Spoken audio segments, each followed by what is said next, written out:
안녕하세요. 친절한 미경씨 채널의 김미경입니다. 어제 사랑의 불시착 종영됐죠? 리정혁이 제 남편과 오버랩 되면서 그 이야기를 한번 해보고 싶다는 생각을 했어요. 저는 제 남편을 대학교 2학년 때 교정에서 처음 만났어요. 근데 첫인상이 굉장히 강렬했어요. 왜 들장미 소녀 캔디에 나오는 테리우스를 연상할 수 있었어요. 그런데 제 앞에 딱 그 테리우스가 있는 거예요. 그래서 막 가슴이 뛰고 왠지 말을 걸어보고 싶다는 뭐 그런 생각도 들고요. 그랬었어요. 그런데 안타깝게도 그 옆에 여자친구가 있더라고요. 그래서 제가 제 마음을 다독였죠. 북한식 표현으로 도덕 없으면 안 되잖아요. 여자친구 있는 남자를 뺏을 수는 없잖아요. 그래서 단념을 하고 있었어요. 그런데 여름에 언젠가 교정에서 한번 우연히 마주쳤어요. 근데 저한테 할 얘기가 있다고 하더라고요. 그래서 근처 커피숍으로 갔는데 뭐 식구들 이야기? 뭐 친구 이야기? 이런 이야기를 처음에는 하더라고요. 그러더니 갑자기 저한테 평생을 함께 하고 싶다고 하는 거예요. 말하자면 초혼을 받은 셈이죠. 제 나이 21살에. 그래서 처음에는 좀 뭔가에 이렇게 머리를 띵 하고 얻어맞은 느낌? 그러면서 막 가슴이 뛰고 온몸에 전율을 느꼈어요. 그런데 생각하고 다르게 말은 노라고 나오더라고요. Nope.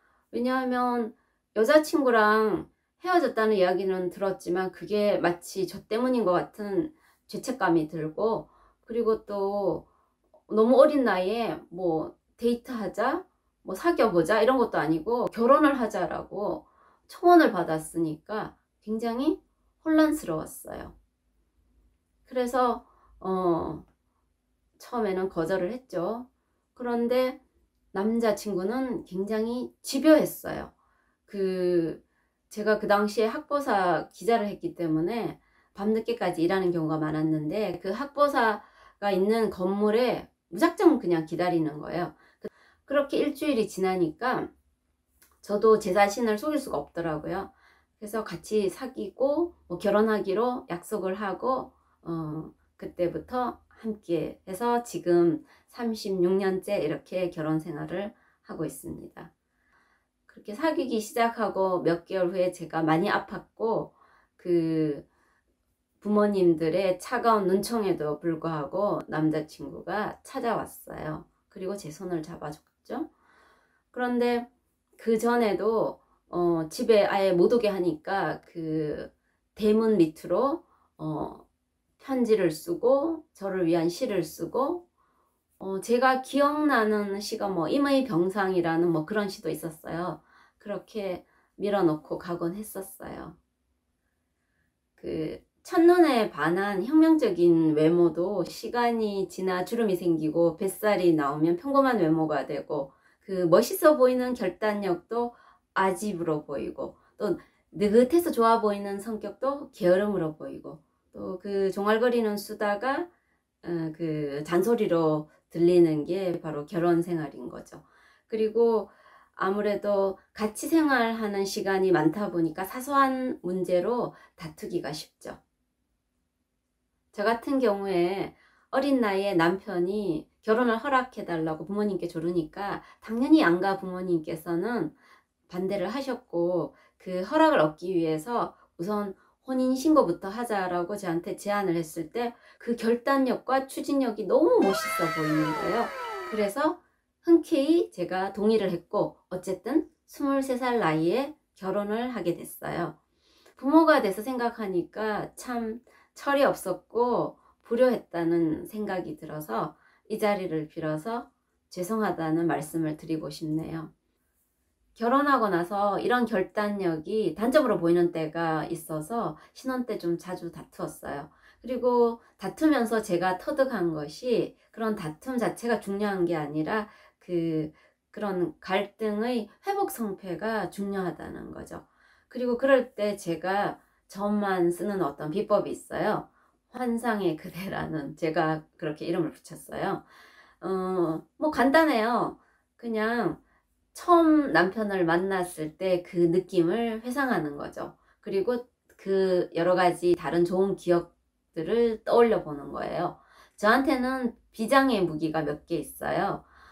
남편한테 받았던 그 수백 장의 연애 편지, 그리고 저를 위해 써줬던 시, 노래, 또 특별히 두 가지가 있어요. 몇 년 전에 함께 할 수 없었던 시간들이 있었어요. 그때 남편이 그 편지 속에 제비꽃 그 반지를 말려서 보내줬어요. 아마 50대에 그런 제비꽃 반지를 받아본 사람이 많지 않을 것 같아요. 그리고 또 한 가지는 함께 할 수 없었던 시간에 그 남편이 친구를 통해서, 정확한 문구는 기억 안 나는데, 사랑은 건네줄 수 없어도 이렇게 사탕을 전한다, 뭐 이런 내용의 글귀와 함께 보내온 사탕이 있어요. 그래서 그런 것들을 보면서 제가 다시 그 결단력 있었던 멋있었던 그런 모습을 상상하면서 다시 행복이 제자리를 찾게 되는 거죠. 다른 사람이 보기에는 어쩌면 유치하고 뭐 닭살이 돋을 수 있지만, 저한테는 그런 어떤 소중한 물건들을 보면서 제 행복을 다시 찾게 되는 것 같아요. 결혼의 목적은 그저 함께 사는 것이 아니라 서로의 꿈을 지지해주고 서로의 삶의 목적을 나누는 데 있다고 생각해요. 긍정적인 어떤 그런 환상을 통해서 가장 행복했었을 때를 한번 그 회상해 보시고, 그리고 그걸 마음속에서 반복 재생하다 보면 현재의 갈등은 대수롭지 않게 여겨질 거예요. 뭐 어쨌든 뭐 남편이랑 지지고 볶고 싸우더라도 제 생각은 그래요. 내가 낳은 내 새끼를 세상에서 가장 사랑해주는 그런 사람이잖아요. 그래서 여러분들도 한번 그 마음속에 있는 그 불씨를 찾아서 한번 그 좋은 추억에 한번 부채질을 해보세요. 그러면 훨씬 더 행복해질 거예요. 아마 제가 제 남편을 리정역으로 생각하면 남편도 저를 윤세리로 생각하지 않을까요? 오늘도 이렇게 행복에 대해서 한번 얘기를 해봤어요. 다음번에 더 좋은 영상으로 찾아뵙겠습니다. 행복과 행복이 아니죠. 좋아요와 구독과 알람은 제 행복입니다. 감사합니다.